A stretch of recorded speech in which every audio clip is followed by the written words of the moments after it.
কি করতেছিস রে? আলি তুই কি ঘাস কাটতে আসছস? দেখেন এত ছোট আবার লুঙ্গি যে পরছে রে বাবা, তুই তো লুঙ্গি দে সেই পরছস রে। বাহ, এই যে তুমি ওদের সাথে ঘাস কাটো। দেখেন প্রান্ত শোনা হচ্ছে অনেকগুলা ঘাস কেটে ফেলছে। তোর গরু আছে? ওরে বাবা রে বাবা, তোর তো ছোট, তোর গরু আছে? হ্যাঁ, কি গরু আছে? হার মারে না? আচ্ছা আচ্ছা, তার মানে তুই গরুর জন্য ঘাস কাটতেছিস? হ্যাঁ, ওরা কি হয় তোর? হ্যাঁ, তোর তোর বন্ধু কি? ওরে বাবা, অনেক সুন্দর বন্ধু। তুই কি পারবি নাকি?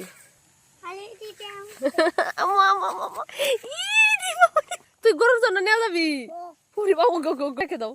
হ্যাঁ, কি হেল্প সকালে উঠে। দেখেন অনেক ভোর, আজকের ওয়েদারটা অনেক সুন্দর ছিল। হচ্ছে প্রান্ত মিলে হচ্ছে ঘাস কাটছে। গ্রামের বাচ্চাগুলো কতটুকু অ্যাক্টিভ, শহরে হচ্ছে ও তো হাতে খেতেই পারে না। দেখেন সে হচ্ছে লুঙ্গি পরে ঘাসের জন্য কতটা প্রস্তুতি নিয়ে নিছে।